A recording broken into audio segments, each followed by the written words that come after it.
Hello all, welcome back. We are on section 1.8, video 2 on linear transformations. Now, from theorem 5 of section 1.4, we know that our matrix multiplication behaves similar to other multiplication. That if we multiply the sum of two vectors, it's just the sum of the multiplications, sum of the products. And also, if you multiply a matrix by the scale of some vector, c times some vector for some real number c, we can do that, do the matrix multiplication first, or matrix vector multiplication first, and then scale by c. And this is for any, for vectors u and v and scalar c. And for us, scalar just always means real number. Great. Yeah. So this means that matrix transformations have two special properties. And the first is that if t is a linear transformation, if it has basically the same properties that come from right here. So it's going to be that if you apply the transformation t to u and v, or u plus v, then it adds the way we would expect. This is for all vectors u and v. All vectors in the domain, in the domain of t. Right, we need to make sure that t applies to the right vector. Okay, and then the other property is that if we apply the linear transformation t to c times u, some scalar c, then what happens is that you can pull the scalar out and you're still okay. This is for any vector u and scalar c again. Okay, any vector u again in the domain of t, in t's domain. Right, otherwise it doesn't make sense to talk about t applied to u. Okay, and so this is basically telling us that some of our transformations come from matrix transformations. Those matrix transformations have this nice property, and so we're saying, okay, in general, any linear transformation that has this nice property, we'll call that a linear transformation. That's really what we're going to study the rest of this term. Okay, and then the natural question asks, okay, well, we've only ever seen transformations that are linear because we've only ever seen transformations that come from matrices. Maybe all transformations are linear. And like, absolutely not. Very tempting, but totally incorrect. So we can, it's a hard no, or nope, if you like. And of course, for that to be compelling, I should give you a simple, very convincing example of where the transformation is not linear at all. So let's look at the most simple transformation from R to R. Let's look at t that goes from R to R, defined by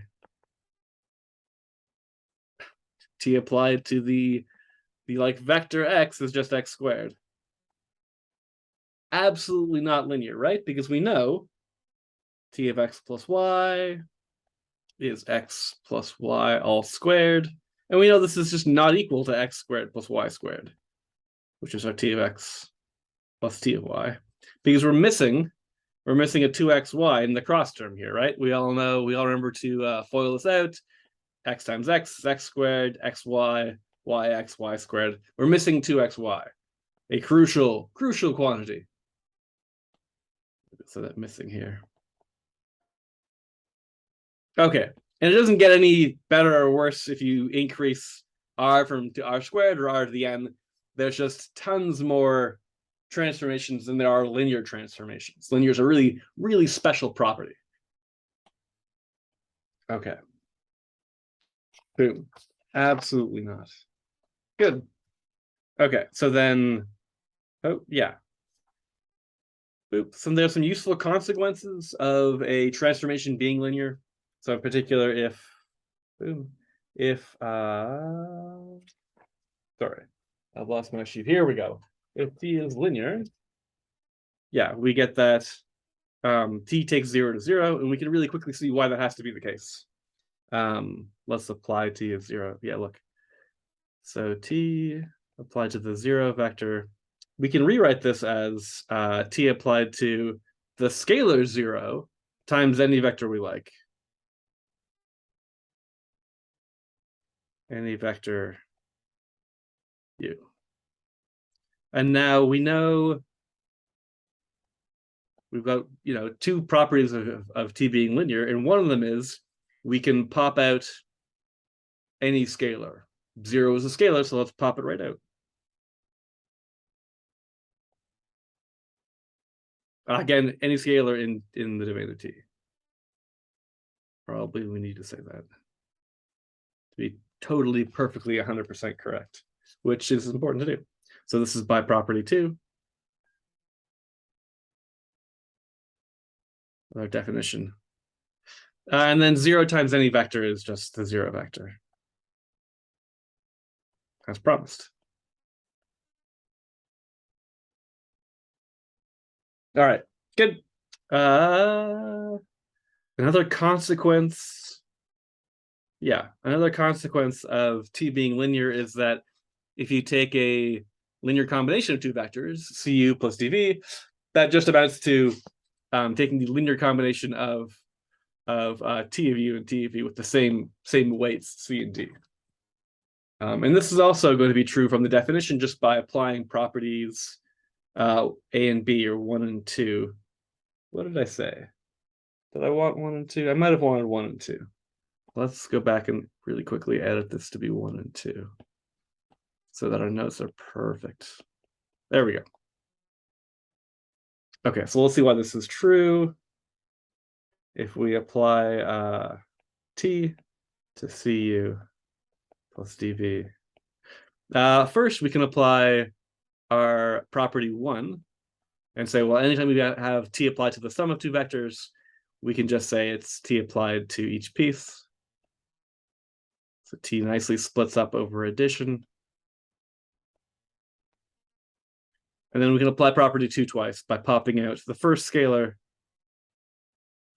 and then the second scalar.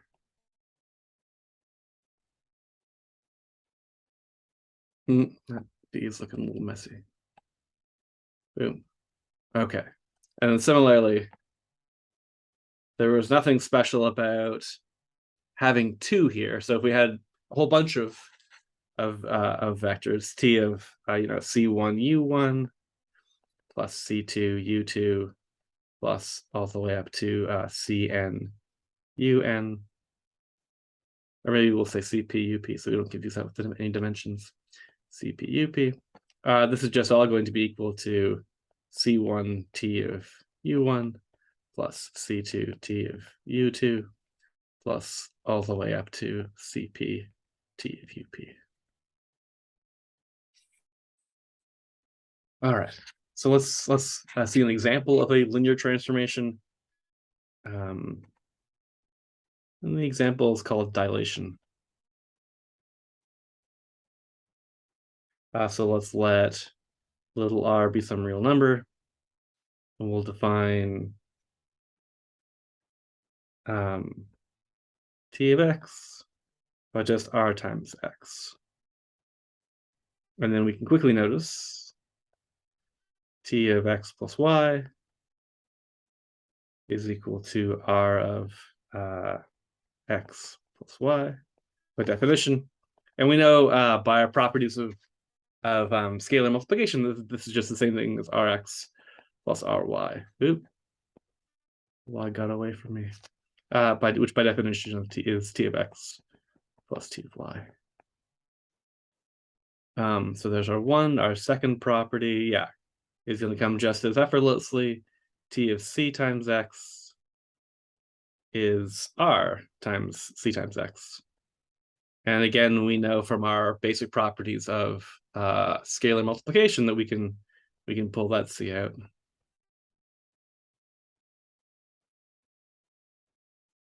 Okay, so this proves, this shows t is not just a transformation, but a linear transformation.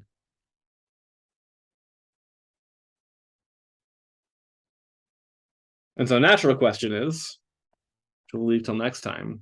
Is this a matrix transformation? Is T a matrix transformation? Oh, I'm going to run out of room.